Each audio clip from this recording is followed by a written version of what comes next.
Shalom Bapak Ibu saudari terkasih, jumpa lagi di dalam Suara Gembala. Saudaraku, kali ini kita akan merenungkan tentang pohon ara Zakeus. Ya, jadi bukan Zakeusnya tapi pohon aranya. Saudara, kita akan membaca Lukas 19 ayat 1 sampai ayat yang ke-6. Ini adalah riwayat tentang kepala pemungut cukai di Yeriko yang bernama Zakeus. Yesus masuk ke kota Yeriko dan berjalan terus melintasi kota itu. Di situ ada seorang bernama Zakeus, kepala pemungut cukai, dan ia seorang yang kaya. Ia berusaha untuk melihat orang apakah Yesus itu, tetapi ia tidak berhasil karena orang banyak sebab badannya pendek. Jebol. Maka berlarilah ia mendahului orang banyak, lalu memanjat pohon ara untuk melihat Yesus yang akan lewat di situ. Jadi Zakeus yang pendek itu pengen sekali lihat Yesus, dia lari mendahului kerumunan orang banyak.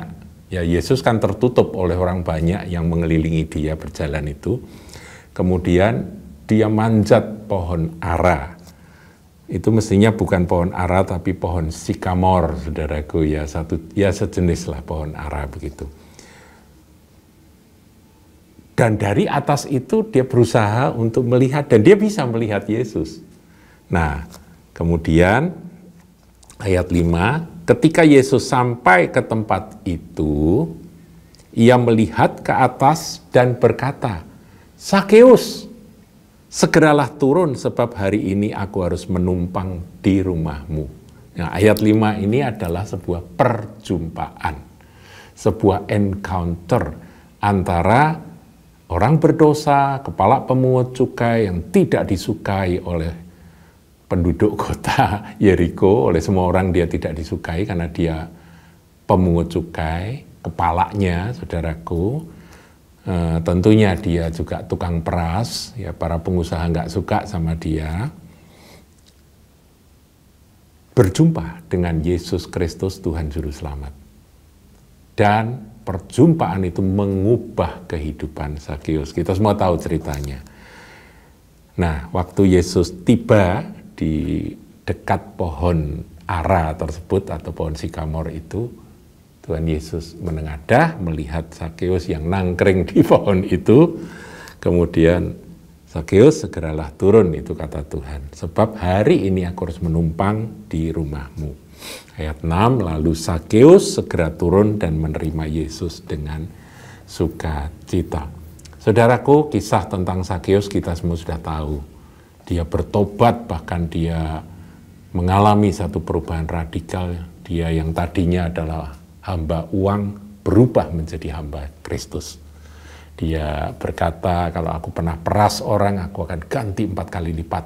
Kalau aku masih punya uang, aku nanti akan bagikan setengah dari uangku itu untuk orang miskin." Waduh, terjadi perubahan from the inside out dari seorang kepala pemungut cukai di kota Yeriko yang bernama Zakeus. Saudaraku, tradisi menceritakan bahwa Zakeus akhirnya menjadi seorang pemimpin gereja. Yang beberapa waktu yang lalu kami sempat datang ke gereja yang konon katanya tempat yang adalah bekas rumah dari Zakeus yang dibangun gereja. Kalau nggak salah gereja Koptik. Di sana ada tulang dari Zakeus ya, yang menjadi salah seorang pemimpin gereja pada masa itu. Karena satu perubahan radikal. Tapi saya ingin bicara tentang perjumpaan, saudaraku. Sebuah perubahan hati seseorang, hidup seseorang itu diawali dengan sebuah perjumpaan. Dan di dalam perjumpaan itu, kalau kita baca riwayat singkatnya, Zakeus kan rindu ingin untuk mengenal Yesus. Dia kan belum kenal. Dia mungkin dengar bahwa teman-teman sesama pemungut cukai itu bercerita tentang Yesus. Bahkan Matius, salah satu murid Tuhan, juga mantan pemungut cukai. Dia dengar-dengar itu dan dia pengen tahu. Karena Sakeus yang kaya raya, yang dia mengumpulkan harta dengan cara yang tidak legal, saudaraku, ya, dengan memeras orang, mempergunakan akan jabatan, menyalahgunakan akan jabatannya sebagai kepala pungut cukai, itu Sakeus tidak puas hidupnya. Dalam lubuk hati terdalam dia merindukan sesuatu yang lain. Untuk apa hidup ini? Banyak uang tapi hatiku tidak ada damai sejahtera. Dan kemudian dia mendengar tentang Yesus. Dan ketika Yesus masuk ke kotanya, dia ingin tahu siapakah Yesus Kristus Tuhan itu. Nah, saudaraku, saya ingin bicara tentang pohon ara Sakeus. Saya merenungkan, saudaraku, bahwa ketika Sakeus mau ketemu Yesus tapi tidak bisa karena terhalang. Terhalang oleh apa saja. Dalam hal ini dia terhalang oleh kerumunan orang, juga terhalang oleh tubuhnya yang pendek. Keterbatasan dari tubuhnya yang pendek, dia nggak bisa lihat Yesus. Jadi mau ketemu Yesus dia terhalang. Kemudian dia cari akal, ya kan? Dia lari mendahului akan kerumunan orang banyak itu, sementara Yesus berjalan. Dia menemukan sebatang pohon sikamor atau pohon ara, ya, ditulis dalam bahasa Indonesia pohon ara. Dan dia langsung memanfaatkan pohon itu untuk naik manjat ke atas dan melihat dari atas. Dan hasilnya nyata, saudaraku, ketika Yesus jalan dan ketika Tuhan Yesus ada di bawah pohon itu, Yesus menengadah. Saudaraku, Tuhan Yesus itu Allah. Dia pencipta alam semesta. Dia mengatur segala sesuatu. Termasuk mengatur akan saat perjumpaan dengan orang berdosa yang bernama Sakeus. Dan untuk itu, kalau kita mundur bertahun-tahun sebelumnya, ya saudaraku, pohon sikamor itu untuk bisa menjadi sebuah pohon, ya bertumbuh menjadi sebuah pohon yang bisa dipanjat, butuh waktu. Ya, saya nggak tahu lah, saudaraku, mungkin 15 tahun. Ya, bayangkan pohon mangga gitu ya, 15 tahun ya, itu baru gede dan kemudian bisa dipanjat. Kalau di Indonesia pohon mangga gitu.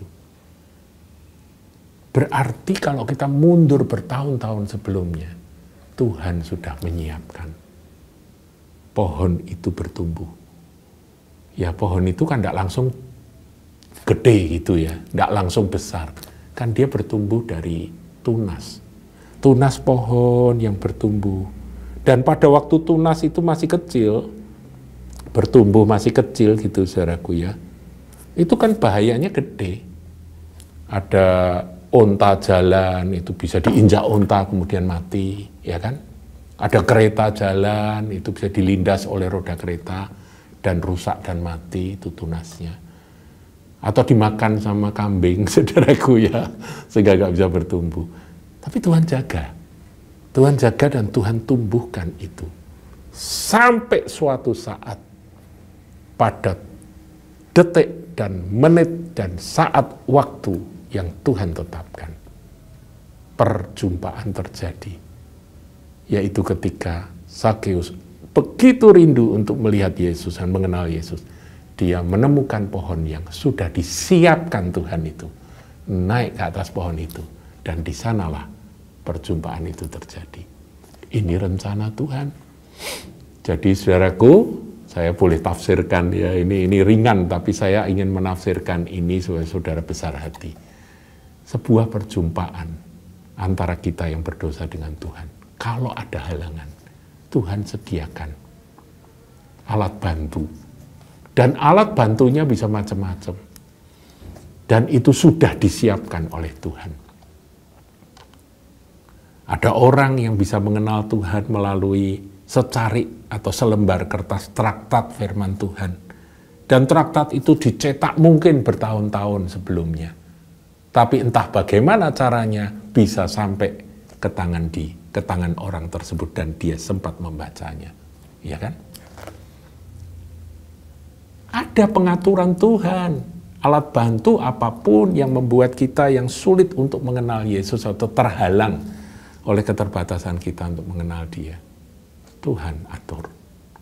Itulah yang saya maksudkan dengan pohon ara Sakeus. Tuhan atur, saudaraku. Sehingga pohon ara itu ada di situ, dan Sakeus itu manjat, dan Tuhan lewat di situ, dan Tuhan menengadah dan berkata, turunlah. Hari ini aku akan singgah ke rumahmu. Dan terjadilah keselamatan besar, pertobatan radikal, dan menurut tradisi, Sakeus menjadi seorang hamba Tuhan. Luar biasa, saudaraku. Jadi, kalau saudara ngalami perjumpaan, coba telusur, alat bantunya apa? Itu sudah disiapkan Tuhan. Entah itu teman, entah itu buku, entah itu kaset, entah itu video, entah itu YouTube, atau apapun alat bantu untuk membuat kita berjumpa dan mengenal Yesus. Tuhan sudah siapkan. Karena Dia Maha Tahu, dan Dia Maha Kuasa, dan Dia Maha mengatur segala sesuatu. Tetapi satu perkara bagi kita, perjumpaan dengan Tuhan Yesus itu harus dimulai. Ini dari pihak kita ya, harus dimulai dari kerinduan. Sakeus rindu, saudaraku. Rindu melihat Yesus. Belum kenal, tapi pengen tahu, karena dia dengar-dengar saja tentang Yesus. Dan dia rindu. Dan untuk itu dia berusaha. Dia mencari, dan Tuhan sudah siapkan alat bantunya. Pohon ara Sakeus. Tuhan Yesus memberkati.